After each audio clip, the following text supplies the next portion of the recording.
citizens? Well, joining me this morning in the studio to have that conversation, we have to my extreme left, Patrick Gadara, who is a cartoonist and also a communications consultant. Good to have you, Patrick. Good to be here. And welcome. Next, we have Victor Bwire, who is the Deputy CEO, Media Council of Kenya. Good to have you too, and good morning. Pleasure. Good morning. Last but not least, we have David Ohito, who is a digital editor with the Standard Group and with the Standard specifically, and good to have you too. Nice to have you. Karibu sana. All right, gentlemen, good to have you. And let me start first of all with statistics that we have. And this is in relation to the extrajudicial killings. Of course, this has been the main thing that's been going on the news for the last week and a half or so. And looking at some of the statistics we have, in 2013, we have 143 people who may have been killed by police. 2014, we have 199. 2015, it reduces to 126. Then from January to April, we have 53 people who may have been killed. So there looks to be a consistent increase in terms of the number of people who may have been killed, or what we call extrajudicial killings. And let me start with you, Ohito, in terms of whether we have kept that conversation going, or as usual, we are accused of being sporadic and having a knee-jerk reaction to what is happening. Are we still having that syndrome in this particular incident? I think, Mike, the question of extrajudicial killings has been with Kenya for a very long time. Remember the former UN rapporteur who gave a very damning verdict during the era of Amos Wako as AG. And this has not really put Kenya in the right maps of the world. But since then, even with a new constitution, we are worried that the numbers get worrying. We've still seen excessive use of force on innocent citizens, some of them unarmed, and it really paints the country bad and puts our security, the security of nationals, really at risk. I think this is the right time to start calling for comprehensive police reforms, which also has been with us for a very long time. We have to retrain police officers where need be, so that they can be capable of knowing how to take care of their citizens. But above that, what is critical is not just that people have been killed. Are we able to investigate and find out who the culpable individuals are? Not all officers are bad. We have very good officers doing a great job protecting citizens, foiling attempts on attacks from terror to other criminal elements. But we really need to start addressing where is the problem, and especially going to the general election, which would be a very crucial time for us. Gadara? Well, I think what we're facing is a systemic problem. As Ohito says, it's been happening for a very long time. To answer your question, I don't think the media has consistently stayed with this story. And I think it has been also quite prone to be diverted, if you will, by the talking points that government spokesmen will come up with a discussion about whether it's all policemen who are doing this, which is really beside the point. The fact is, even the former Prime Minister, Odinga, has said that there is a squad that he should know within the police that is carrying out these killings. We remember the reaction the government had first to the Alston report, and then also to remember when KTN did an expose of the extrajudicial killings at the coast that are happening, and how the reaction that brought. So I think we need to get away from the politics of things, and to actually look at the issues that are there. And it's been quite problematic for a long time. Our reforms, the reforms of our police, are pretty much stalled or failed. They don't seem to be delivering any improvements. And I think we should also see the extrajudicial killings as part of a wider problem within the police force, in terms of them being used to deal with, to essentially to follow up or to enforce political dictates. Instead of being independent of the political system, they are part of the system. And they are consistently You find them breaking law under the pretext of enforcing it. So when it comes to, for example, using their powers of arrest to harass journalists, which we have seen a lot, to harass bloggers, all this is part of a continuum. So at the extreme end, you've got them killing people. A bit more leniently, you find them simply using these powers to arrest people, to beat them up, etc. And the worst thing about it is the impunity with which they do it. As the instant case of Willie has shown, there was already an attempt to cover it up, to not bring it to light. And if it wasn't for public pressure, it's highly unlikely that we'd see the moves the actions we're seeing now. Okay. So it's important, and I think it stresses for us the importance of keeping this keeping a spotlight on this, so that we're consistently asking questions, not just about this case, but remember the 8 people who were killed in Mukuru. What happened there? Has anybody been arrested? When Boniface was beaten up during the protests, was anybody arrested? Has anybody been We even have prosecuted? a recent incident of Manono. That's what I was referring to. Boniface Manono, has that policeman been prosecuted? We haven't had anything. So for as long as there is no follow-up, the police can essentially sweep this under the carpet. Okay. All right. Victor, we can only do so much. We can highlight, we can talk about it, we can bring it to fore, and we've done that. When it comes to the coast, a proper expose was done in that regards. When it comes to somebody like Boniface Manono, we did go to the extent of showing this is against the law. We have evidence on video, but we can only do so much. We cannot go and enforce. Thanks, Mike. One interesting part of this discussion is that I've been involved. And extrajudicial killings, like this mentioned, is not a new thing. When I was head of communication at the Kenya National Commission on Human Rights sometimes back, I was involved directly as a person with extrajudicial, and I worked. Oldonyo's book is not new. Naivasha killing fields are not new. Magadi Road in Aptaronga is not new. I mean, some of us went there, Naivasha. I mean, we talked at the time, Murang'a killing fields, some of us went there physically, and we had to go for trauma counseling after that. So this is something that has happened. Some of those officers, if you look at a report produced by Kenya National Commission on Human Rights, then under Maina Kiai, sometimes back, even the names and service numbers for those officers that we mention every day and say are there. Now, to me, media have done their bit, and they have tried. We can do more, but for now, I think for the last 3-4 days, there has been consistency. There has been, and one of the things I've most liked has been the issue of the collaboration, especially on social media, where when even the media was saying 3 officers have been arrested, and social media was already asking who are these officers, and the names came in very fast, so that there was no confusion about the 3 officers, because initially there was a lot of confusion which 3 officers. So media has done its bit. But we can do more in the sense of that, like David and Patrick mentioned, this is not a new thing.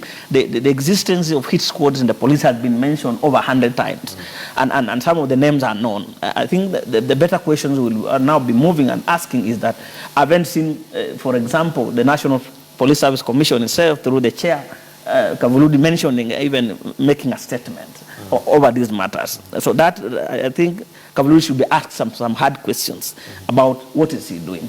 2, there's an internal unit within the police force. That is supposed to review the internal review. We need to find out how many cases this is, because the thinking is there's one police officer who is rogue, we should take him to IPOA. There's one police officer, and that narrative is misleading, because we also need to ask, either than IPOA, what is internally. If the police have accepted that there's some officers within themselves what are they doing internally, so that it's not putting other people on defense and say what other institutions have done. What do they have internal mechanisms to deal with these officers? So those are the hard questions we need to find out from the internal unit. What have they done? How many cases have they handled? HR department at the police headquarters, how many discipline cases have they dealt with? Because looking at the thing, and having been involved myself in that thing, you would find that if you look at the officers who are mentioned many times, and those names come, these are sometimes officers who are also going through a difficult time. And this is something that we have not dealt with. When you say a difficult time, what do you mean? At professional level, these are officers when every squad is formed to deal with either Mungiki, criminal, bank Somehow robberies. They're always the same officers who are moved to form those special corps. And they have been involved systematically in this thing, that some of them are even affected mentally. Some of them, they rarely even move in terms of ranks. You will see most of them are corporals. And so these are also officers who have been misused to a level where they don't see any usefulness in life, in the service anymore. So those are also things, because I have one or two friends, and obviously you talk to that guy, he's mentally disturbed. You obviously see an officer who has been moved from Kwekwe squad to Cobra squad to flying squad to another squad. And most of the time they're, like we are saying, use and they have reached a stage where they don't see any importance of life, either for themselves or for others. So these are also matters that we need to deal. Three, we lost, in terms of the vetting process, and the vetting process became purely finding out the richness or poorness of police officers. Yet the vetting process was also supposed to help us deal with some of these matters, suitability of some of these officers to continue serving in the service. Okay. So those are things that media could do also to just help us understand some of the issues. And we can get officers. They are willing to talk, some of them, to profile some of the frustration that have pushed them to a level where they have just found killing. It's like it's a hobby. It's almost an that everyday is if journalists also will be safe doing the same story. We'll come to the safety of journalists, because that's also a major concern, given like now even lawyers are under threat looking at what happened. But Ohito, we seem to be living in a society and a community that is not accountable. We as the media are meant to hold people accountable. When we have this narrative given by the police that not all of us are rogue and don't cluster us into one rogue thing, yet at the end of the day they are given the responsibility and the mandate to protect the citizens. How do we make them accountable and keep them accountable? Because that is a rather weak line to use right now. As much as, yes, it may be criminals within the police service, and I don't know if it's police service or police force, that is still debatable. There could be one or two rogue police, but still the whole institution needs to be accountable. The institution has checks and balances mechanisms, and I agree with what Bure is saying, that what are IPOA and the National Police Service itself doing? If you have bad eggs from within, it is time to say enough is enough, and which is why we thought this vetting exercise would really help us weed out the bad officers, and we have the good ones. But above all, there's what we call crisis of confidence in the police force. And remember now they were merged under National Police Service. There's the administration police, which has its own challenges owing to the training and orientation and the Kenya Police Service. So we have two wings of the same force or same service that are running parallel, equipped differently, socialized differently, and trained differently. We must start looking at what is it that drives, motivates them to get into this. And it's been happening from the Kingongo murders to date. I think we have what I would call a plethora of deaths which remain unexplained.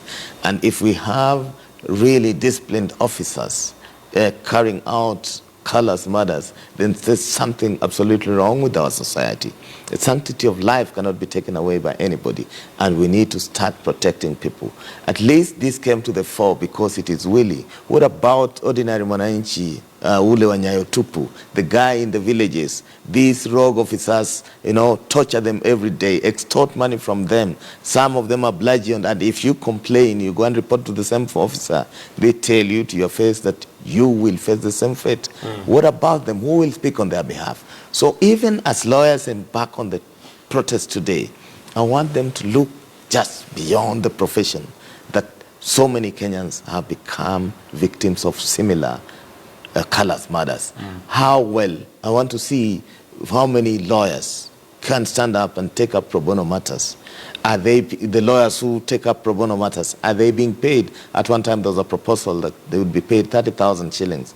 Has that been effected? So that even as they defend innocent, poor citizens who cannot pay for representation, then they can really defend the rights and lives of these individuals. Okay. Gadara, in terms of keeping this conversation alive, of course, we know that we have the vetting exercise that has been going on. And like Victor has mentioned, sometimes as a media, we seem to be thrown a curveball because we follow up on how much M-Pesa was exchanged here and there. Yet the vetting is meant to look at also the quality of service that we are receiving from the police. Quality here is not just to do with police officers who are compromised because they are paid, but also that they're supposed to be enforcers of the law, which is not happening. Well, I mean, it's all part of a continuum. I don't think we should divorce the corruption that exists within the police force and the breaking of law that vetting has essentially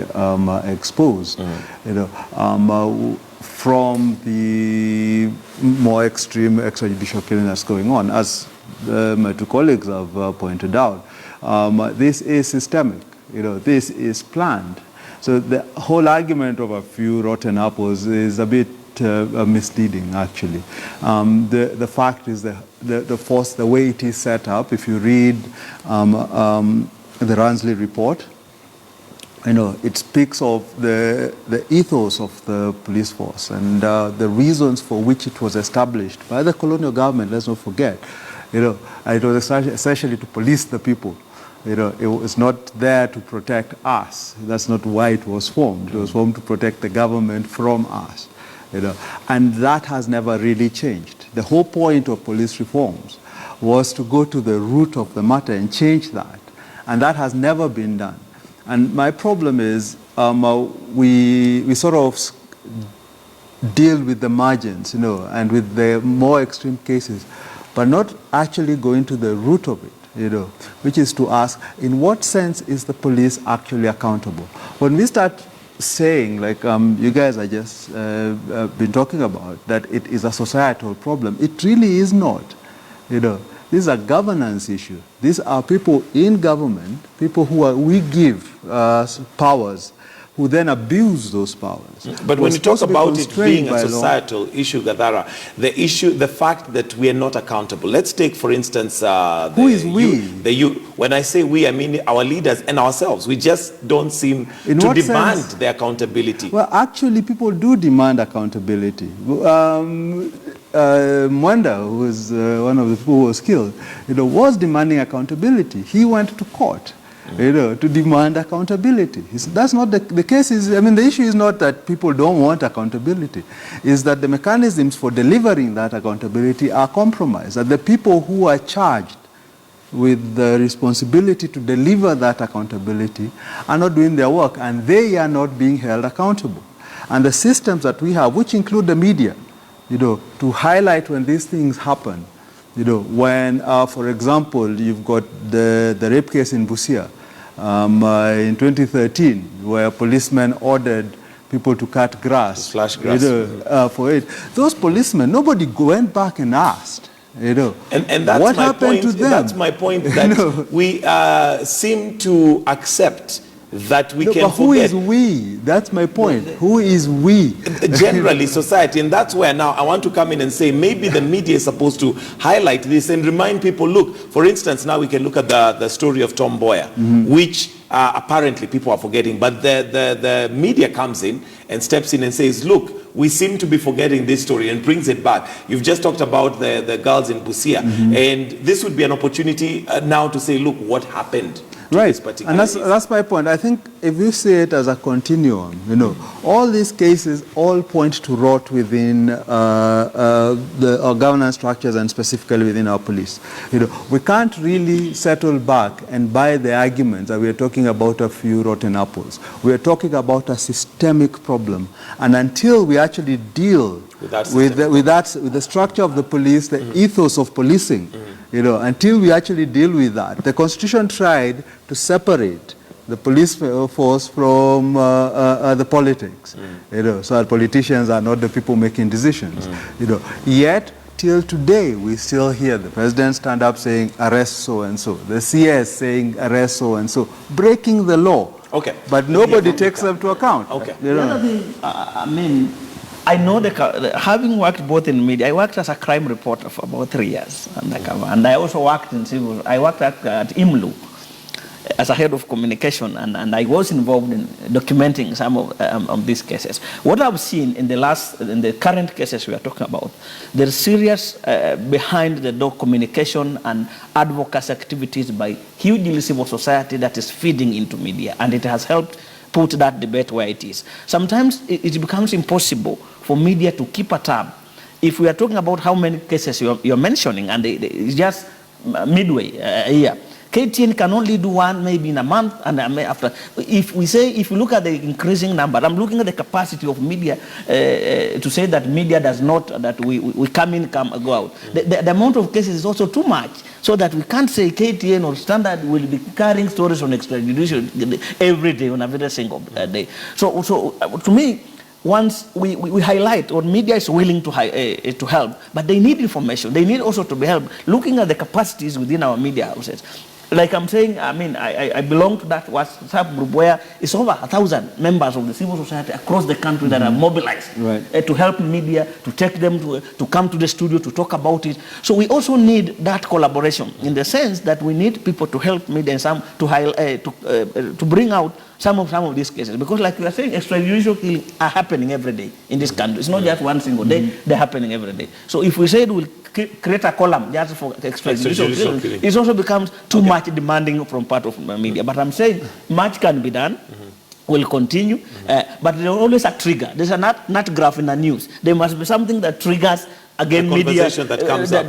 Okay, so let's talk solutions, because I want us to move on to something else. Solutions. What do we need to see regarding extrajudicial killings? Because I mean, it's not even 3 months before we had the case of Jacob Juma, and that seems to already be going quite. But as Victor points out, one of the issues that we may have, given the number of extrajudicial killings happening, we have a capacity issue in media houses. There are other stories that are coming up, but we also have, you'd probably need journalists who specifically deal with just that, as long as it takes. The way media is structured in Kenya, I don't think it would be profitable for any media house to have just reporters chasing extrajudicial killings, unless there are new ways of reportage, which includes partnerships and sponsorships. We have quite a number of NGOs purporting to be chasing human rights. These are the people who should put in money in a kitty for investigative journalism to go towards a reportage that will comprehensively cover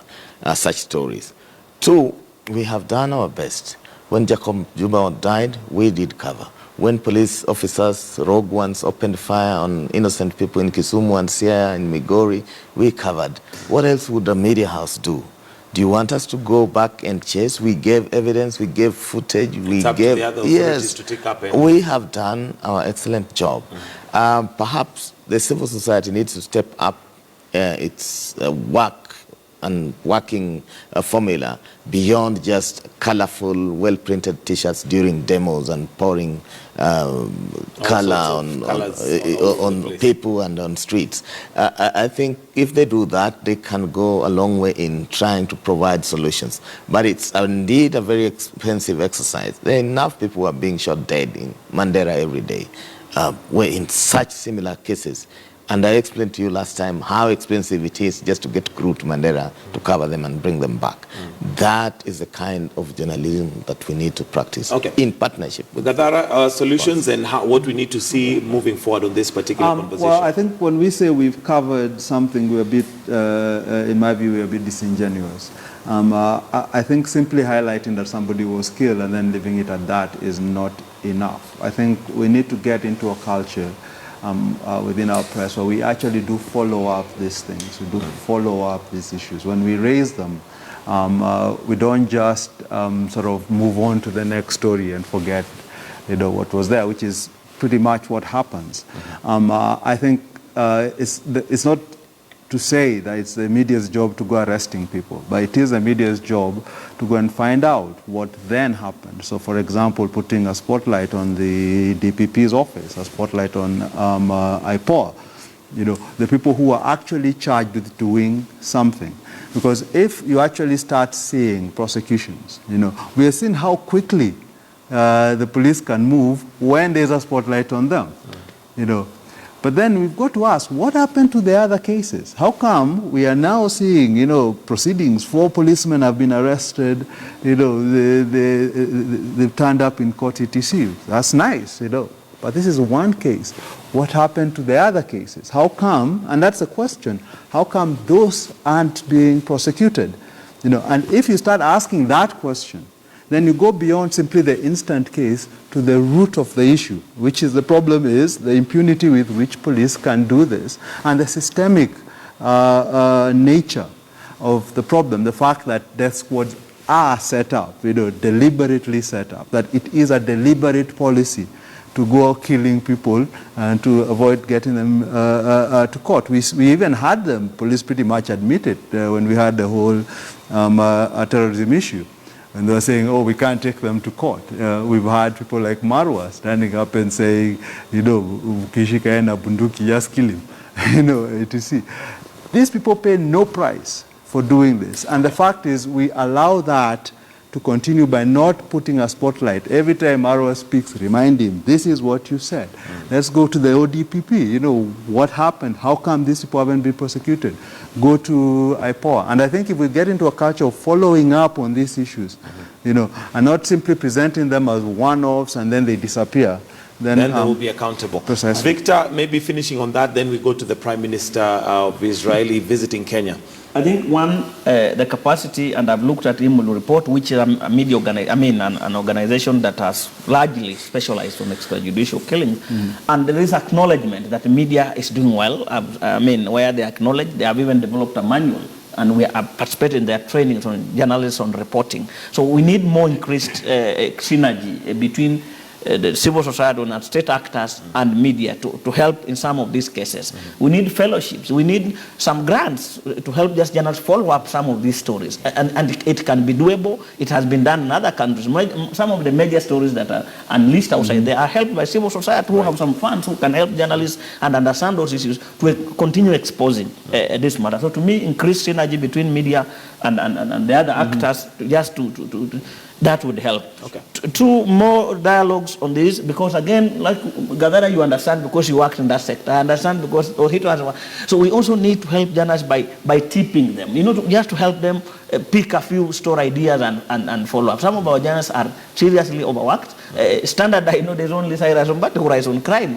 So how much can he do as an individual? So we also need to help these guys in terms of story ideas, in terms of direction, in terms of tips, so that they can continue doing the much they are doing. But more can be done. That one. If I may, I think one thing I would add is we need to get away from the focus on the politics of things, because a lot of these stories tend to become about the politics.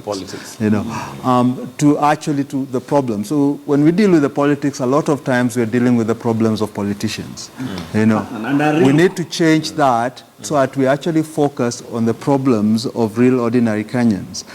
And police and how they actually relate to people is a big problem. Is a big issue, and it shouldn't only become a big highlighted thing when it happens to one of and I relook at what, like we are saying, where did we fall off in the police reform? Where is the focus? Precisely. Because to me, I look at vetting, we are just stuck with M-Pesa transaction. It's a major issue, yes, for police, and it probably fuels even but it was not a wealth vetting for police officers. Let's also look at the other issues that are being done, suitability. For example, given the extrajudicial killing crisis, if the police vetting process is moved from now traffic and said, let's deal with the special squads, for example, so that we deal, because there seems to be a crisis here, so that it's not a lineup, a calendar where the Kabuluri team must go through the traffic, the Western Province, the Nyanza Province. There's a crisis within the special squads, and we have flying squad, we have Cobra squad, we have special crime squad. There are so many squads. Can the vetting be moved, and we see what can it help? Get a solution from them. All right. I want us to move on to something else. And Ohito, we have the visiting Prime Minister of Israeli Prime Minister Benjamin Netanyahu, and of course his visit being very, very historic for several reasons.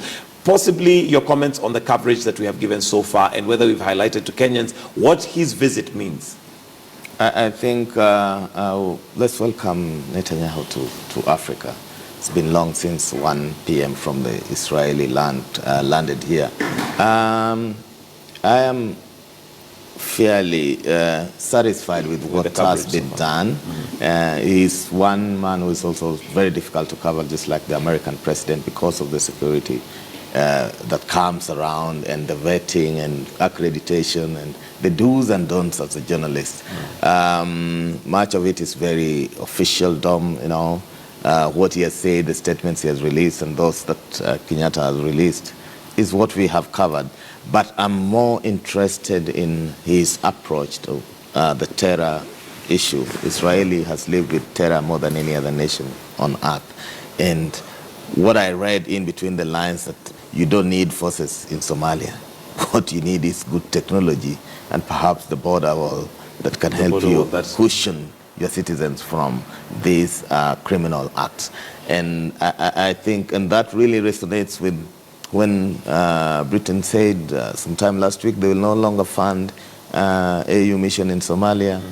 And also the fact that Uganda has seen the light and saying we are withdrawing our troops. We are waiting to see what about KDF. We have suffered casualties. Our sons and daughters are still there. And we don't know how long we will be there. In the event of funding cut, what are our options? Are we coming back home? Are we concentrating on the border wall?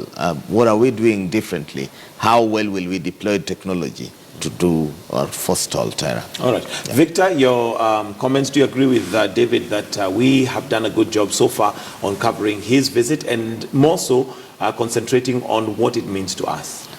I do concur with David. The coverage has been nice so far, better than if I would compare, because I was reading the Uganda newspapers a few days ago, and it was largely about Amin and dictatorship, and you don't see anything more than the other issues. I'm happy to note that even looking at the newspapers today, you will see a lot of focus also, in addition to that, a lot of work Israel is doing in the country in irrigation. You go to Mali here, they have done quite some serious work, and I have seen it covered. It has been brought out. We are importing a lot of fruits from Israel, for example, and again, that linkage on agriculture, what it might do on agriculture, on health, they have done well, and we hope there's a follow-up, because the other challenge that we have raised elsewhere is that Obama came. Just happened in Kenya, a lot of promises, but who has followed up? That's the challenge again. That 1 year, there's another just now being organized.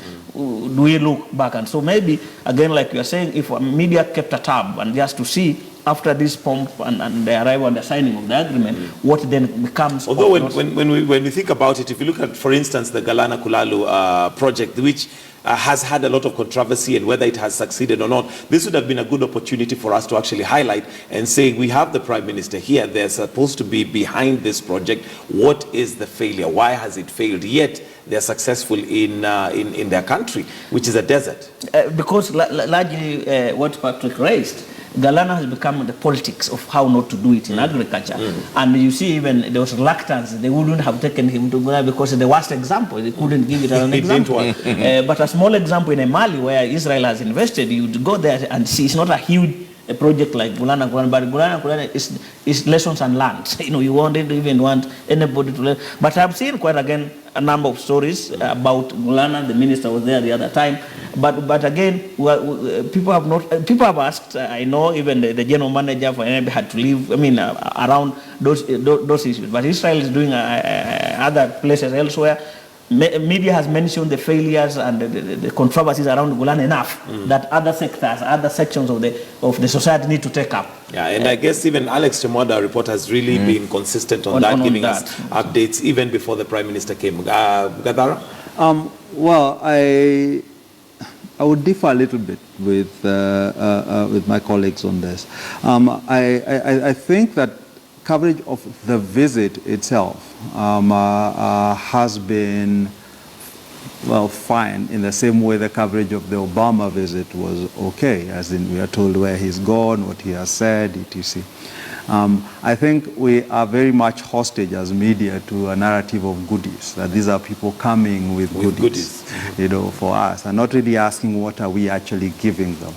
One of the reasons for Netanyahu being here, and for him visiting Africa is to show up Israel's position internationally to essentially get more allies on the international stage, and especially in its dispute with the Palestinians.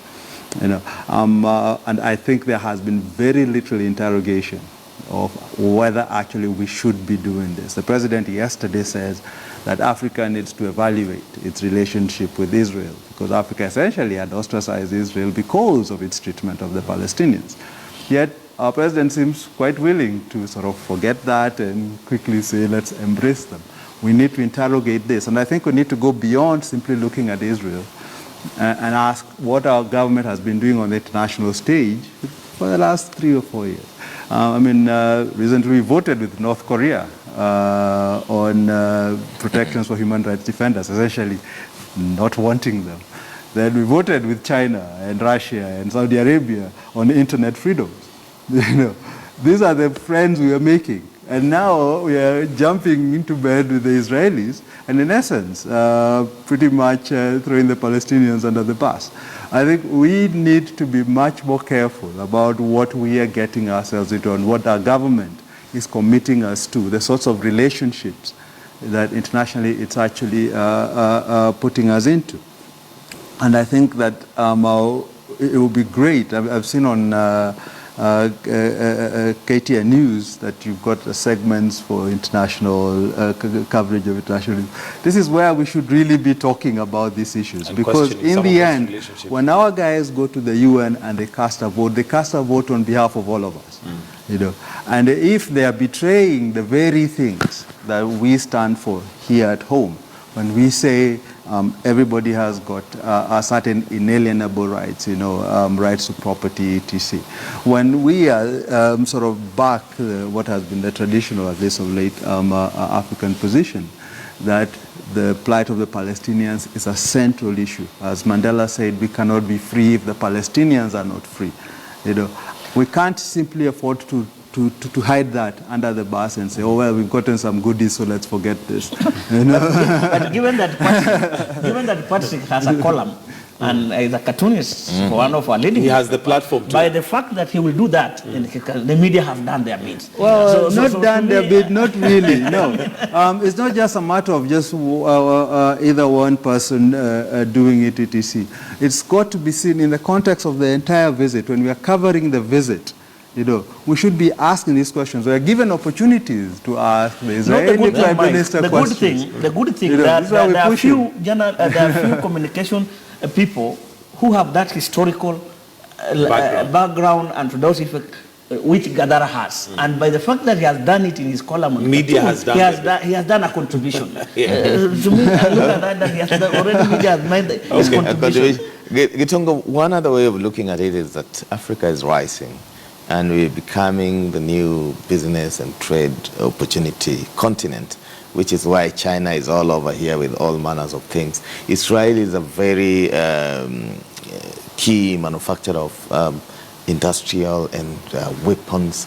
We have armies here, and I think they must be watching and saying, why should Kenya buy Chinese trucks and some from Yugoslavia and whichever Eastern countries? We can give them better.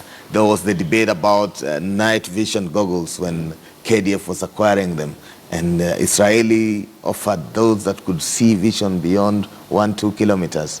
And we ended up acquiring those that could only see 20 meters. And there was even debate as to whether they could actually see anything and whether they were genuine. Yes. We're looking at the military capacity of Kenya. What partnerships can we get into? Security partnerships. Security has moved from just having a soldier loaded with guns and bullets, to technological warfare, surveillance equipment. Are we good enough? I think if we move in that direction, would be the right direction. Sure. All right, finally, I want us to look at matters politics locally, and this is to do with ODM wars. And maybe, Victor, just to get your comments on Ababu's exit. He still says he's in the party, he's waiting to exit, and according to a report this morning on one of the dailies, apparently he is forming a third force. Thank you. I think the media is forcing Ababu and the rest to leave ODM because looking at what they have been saying and the statements, they are not new. Gideon Mungari at the coast indicated, I've seen those statements from Taita Taveta where an MP was saying it was wrong for him to vote for ODM. So it's not unique, but the media seems to be blowing it out of proportion? We are forcing Ababu out of ODM for whatever reason. And to me, I'm not finding any fairness in how the media is forcing Ababu out of ODM for all practical purposes, because nobody has taken time to also interrogate what some of those issues those guys are raising. Because Ababu was just a face. There were 9 MPs who signed that agreement, who read that political statement. And why the focus on Ababu only, it becomes, while Ababu as the Secretary General and his system might warrant the much position. But I think we are putting too much emphasis, pressure on Ababu to quit ODM. All right, let me hear from Mojito. A very interesting topic. It's very difficult for me to have fair judgment on this. But I think when Ababu and 9 other MPs raise critical issues about management of a party, as Waswahili say, panapo moshi, there must be fire. So it's upon the high-ranking officers of ODM to sit back and say, what is it that Ababu and company are making noise about? Is there anything we can do differently? What Ababu has said and his other 8 colleagues is not new. I have heard this during the Mudi Awori period. I heard this during Musalia Mudavadi, all of them from Western. I have heard this from many other MPs who have exited. And they've not made a difference. Whether Ababu will make a difference with the third force or whichever force it is when he exits ODM, that's a different story. But it is time to really critically interrogate what are these issues. What we have seen are just statements and counter statements of some of the party leaders. But on the ground, and I have heard people, I was in Western over the weekend, and the ordinary Mwananchi saying, Ababu found us, you came and found us in ODM. If you want to leave ODM, just go and leave us here. You can go on your own. But it will be a very difficult battle. What we are not telling the people is that Western province, the older province, remains the swing vote that will decide the 2017 general. 2017. All right. Patrick Gadara, as we close. Well, for me, I think the fascination with the wars or otherwise of Ababu Namwamba, again, is to me symptomatic of our obsession, if you will, with the problems of politicians. And personalities. Personalities. Because really, what is its impact on services, etc., to the rest of the population, which is what should matter.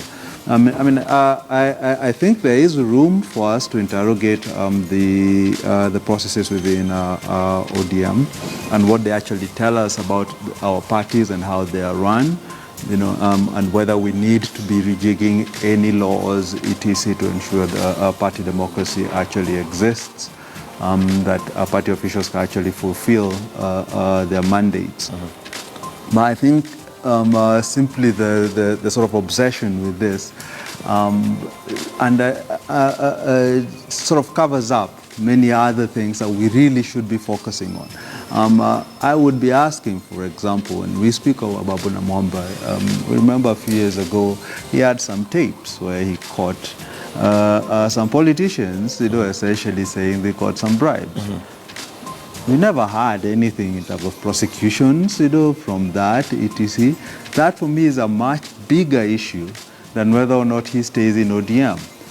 And I think when we simply focus on political shenanigans, we do ourselves a huge disservice. We do Kenyans a huge disservice, by not focusing on the problems that they have, the problems that Kenyans have, the things that actually drive them, that keep them poor, that keep them sort of without hope of change. That should be the focus. That's what we should You be know, focusing on. instead of this sort of political I'll have to cut you circus. short because that we- music is my director trying to say that time is up. One of the things I've missed Very briefly. in this whole thing is that none of our journalists, and I missed Okito and the rest, have gone out to have a one-on-one talk with Ababu, Tsitsilo, or Otuma to understand what the issues are. We have remained on stories speaking from press conferences. Although we have had Ababu Namwamba in studio and he articulated what his I issues can were. say- My argument has been very simple. Who knew Ababu Namwamba without ODM? ODM made him. He was a cabinet minister. No Kenyan remembers But like Adara says, what he did as a that's The the minister. issue, I mean, the that's issue the is not attitude that Ababu pushing- Namwamba, but what does that mean The to Kenya, issues like politically you- speaking? like the All right, I issues, think yes, we'll issues. have to wind it up right there. And thank you very much, gentlemen, for joining us this morning for the newsroom. And thank you also for your participation. Well, we'll take a short break. When we come back, we've got some news updates. Then later on, we've got your health. This is Morning Express.